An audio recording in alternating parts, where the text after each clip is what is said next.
All right, let's jump into it. So today we're going to be looking at all of the new AI features that we're going to be releasing inside of Parlay to really help with supercharging your class discussions. I'm Annalisa from the Parlay team. I'm calling in from Toronto. It's a little bit of a chilly day out there today. Not sure where everybody else is coming from, but hopefully it's not as cold. First off, there's many different ways that I'm going to show you today about how you can now use AI features right inside of Parlay to basically help with your planning for class discussions. But I guess just before we jump into the specifics, I want to just say that the main goal has been to make it easier for teachers to run these discussions, give better feedback, and give quicker feedback to students as well. And I think you'll be able to see how obvious this is when we look at it. I'm going to start with a high kind of overview of what the new features are, what were existing before, and then what we will be releasing on Monday. And then I'll actually show you what it looks like inside of the app. Anywhere where you see this lamp icon inside of Parlay, that's basically a Genie feature that's been placed there to help you out. So I'll show you what each of those are. The first one is an existing feature, so I'm not sure how many people have tried it before, but it's the ability to create brand new higher order thinking discussion questions based on pretty much any topic. So you can think of any topic you're working on in your class, you could write it out in as much detail as you'd like, and the Genie's going to come up with higher order thinking questions that can spark discussion amongst your students. You can also use an article or a video as stimulus, and the Genie will basically come up with questions based on that YouTube video or that article. So I'm going to be reviewing what that looks like today. This one is one that we launched in February. So it's been available. We've made a couple tweaks to it, and we're now using ChatGPT 4 in the background, so it's a little bit more powerful. Hopefully you'll get some better questions. The second one, this is the one actually I'm most excited about of all of the new features, is you will now be able to provide the option for students to get feedback on their writing in the written roundtable prior to them submitting their ideas. So when they're initially responding to the discussion questions, they can now click the little lamp, ask for feedback, and it's going to give them some strengths and some areas for improvement on their submission based on the criteria that you've set out for the discussion. So if you're looking for evidence, then it's going to double check and give that student feedback on whether or not they used evidence. Or if you're looking for them to connect ideas and adequately respond to the prompt, obviously, then it's going to give them feedback based on that. So that's really, really fun. I'm going to show you what that looks like. That's brand new, and we'll be releasing that. The third one is now you have the ability to summarize a written roundtable. So at the end of a written discussion, you can now hit Genie Recap, and it's going to take all of the ideas from the discussion, synthesize them into a paragraph. So we could really easily, at the end of a discussion, read that paragraph and get a general sense of what the discussion was about and what everybody actually shared in the discussion. The fourth one is kind of a new one. So prior to this launch, you were able to create follow-up discussion questions and use those follow-up questions in an entirely new discussion. Maybe it's a written roundtable or a verbal roundtable. What's new in this update is you'll now be able to create those follow-up discussion questions and use them as a follow-up kind of informally within your current written roundtable. So maybe you don't want to spin up an entirely new written roundtable or a new verbal roundtable. You just want to provide that extension option, maybe for some of your students who are finished early and they're ready for those deeper dive questions. You'll be able to facilitate that right within the same roundtable. So if you have students working at different times, then you could still keep them all in the same discussion, just to allow for that extension. So that's really fun. We'll be looking at that a little bit later.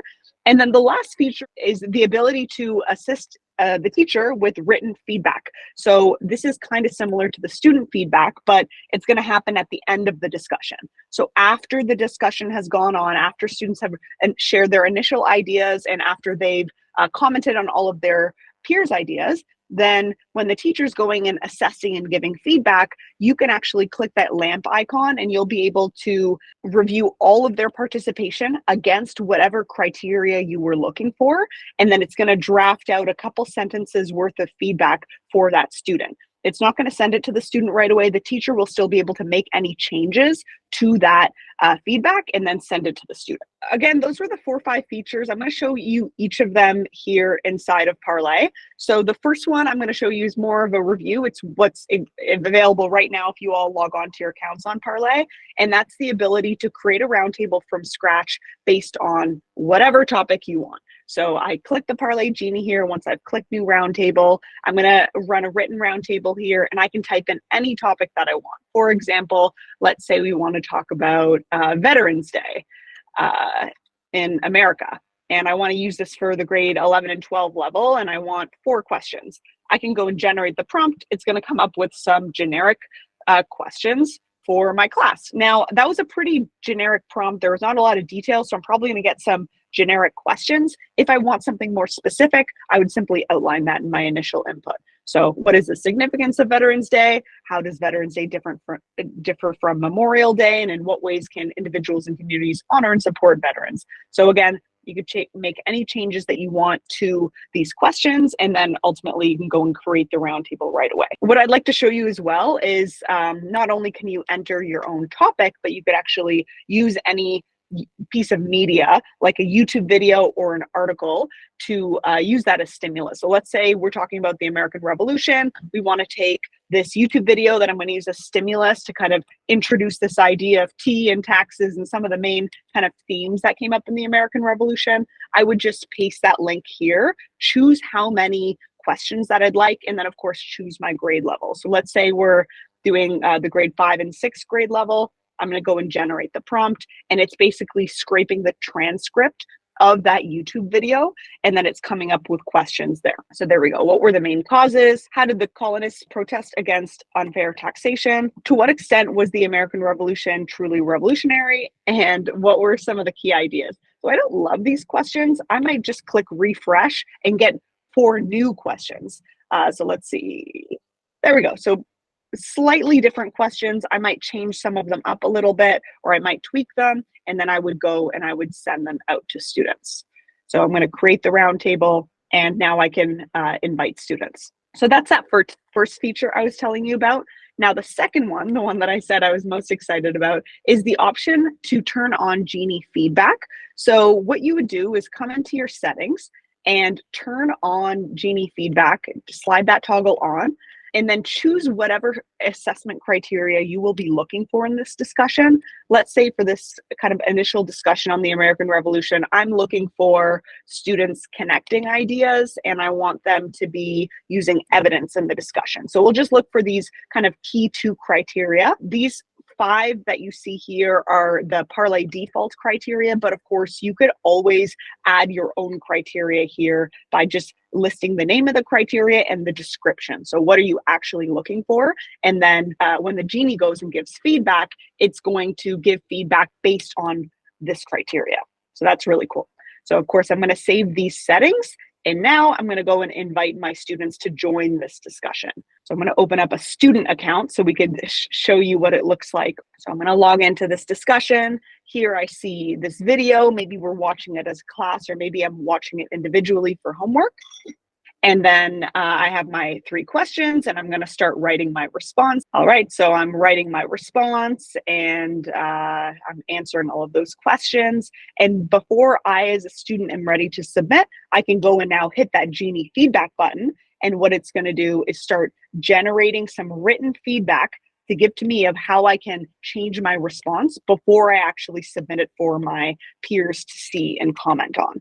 So it will usually take a couple of seconds, and then I would be able to take that feedback, make any changes to my prompt, and then go and submit it.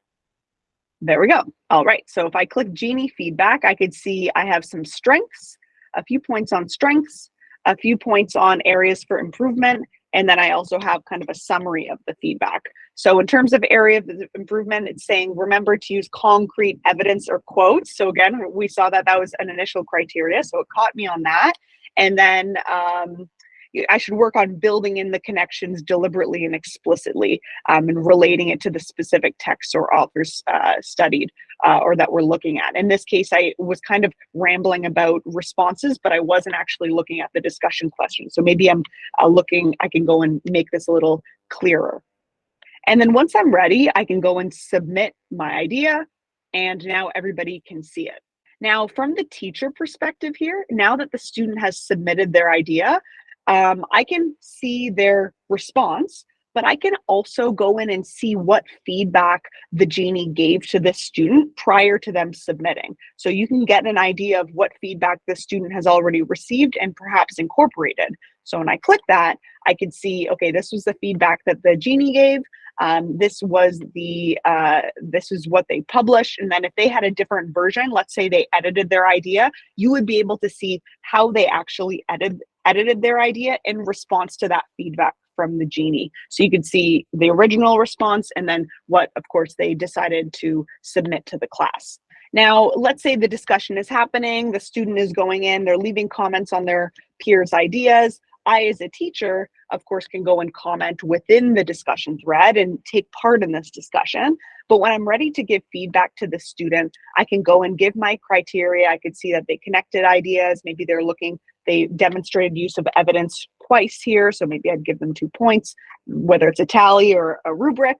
And I'm ready to go and give some feedback. I can ask the Genie to help me give feedback to the student by clicking that lamp button. And this is basically going to analyze all of the students' contributions in this discussion, their original idea, but also their comments to their peers. So how are they continuing to demonstrate their understanding in this discussion? It's going to look for that too, and it's going to include some of those suggestions in the written feedback. So if I go into my little assessment window here again, I could see that the Genie has drafted some feedback for me to send to the student, but it's not going to send it out yet. It's going to wait for the teacher to go in, make some changes, tweak it a little bit, and then go ahead and send it.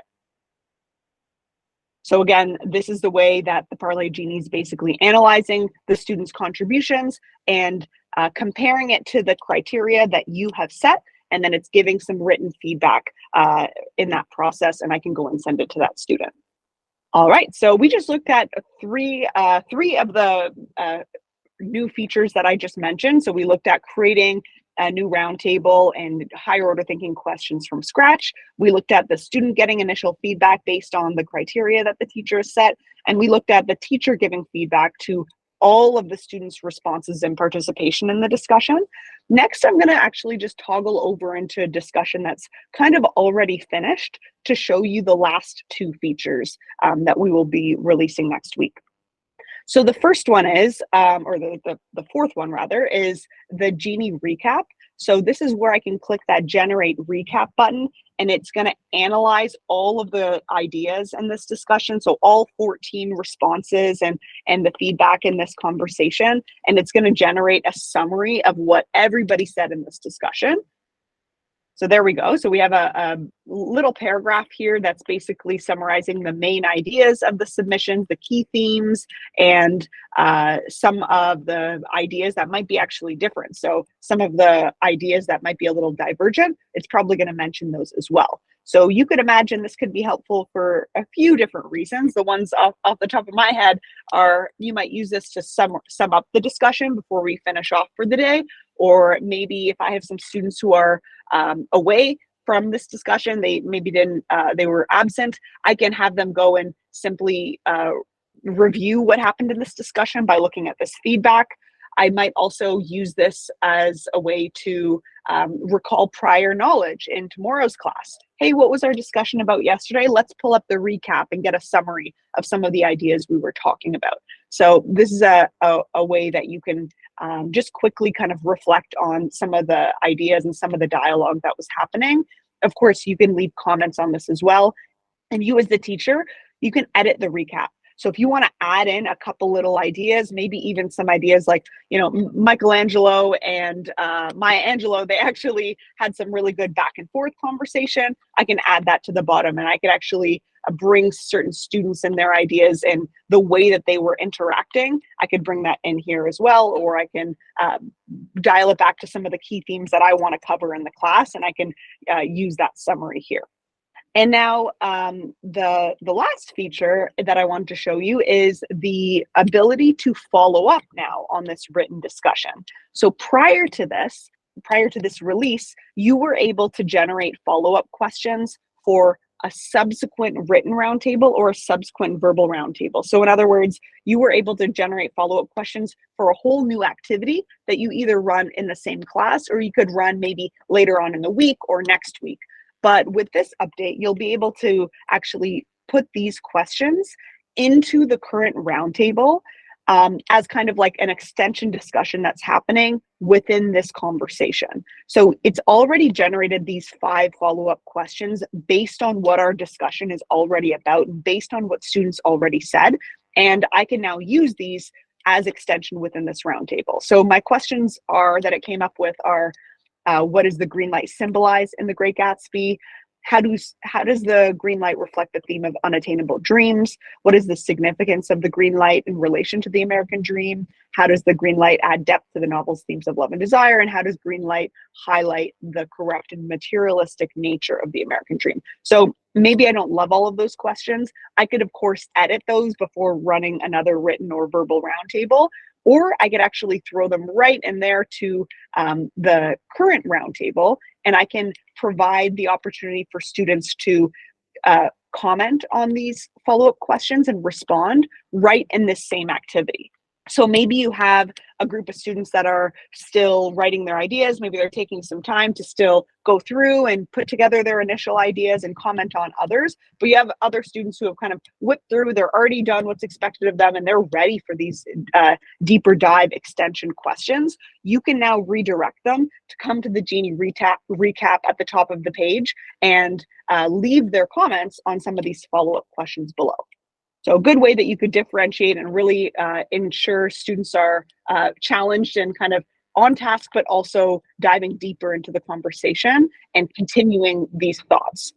All right, Alana actually asked, can you use this feature more than once on a given discussion? The answer to that question is yes. So you would be able to do follow-up questions, maybe in the meantime, as we're waiting for everybody to finish up. And then we can also still follow up with another either written roundtable, maybe for homework, or another verbal roundtable we're going to be discussing tomorrow. And I could just click that verbal roundtable button. It's going to now give me the option to do a follow-up entirely new roundtable. I can edit or change these questions, turn them on or off, and then basically spin up an entirely new discussion that's linked to my initial roundtable in kind of a sequence, so we could easily go back and forth. Maybe we started looking at these follow-up questions in the initial discussion, but now we're actually going to explore them together as a class and allow students the opportunity to share their ideas out loud, build on each other's ideas, question, and hopefully they have a little bit more confidence with these ideas now that they've already articulated them in writing, comment on each other's ideas, and had a chance to engage with some of these follow-up questions as well before we go into a little bit of a higher stakes Socratic seminar or conversation. So I guess the short answer is yes, you could do them within, or you could do the follow-up. You can actually as well, to add to what I just said in response to your question, you can delete the recap. Let's say you don't like the recap, or you tested it out when students were at home, but you want to redo it once everybody submits. I can totally delete this Genie Recap and then regenerate it again. So you could use it again and again if you wanted to just test it out. This will actually work if you have previous roundtables in your account already you want to test it out with. You could totally go in and when we release this next week, you'll be able to go in and do a summary of those conversations and delete it and then do it again in the middle of class if you wanted to do it with students.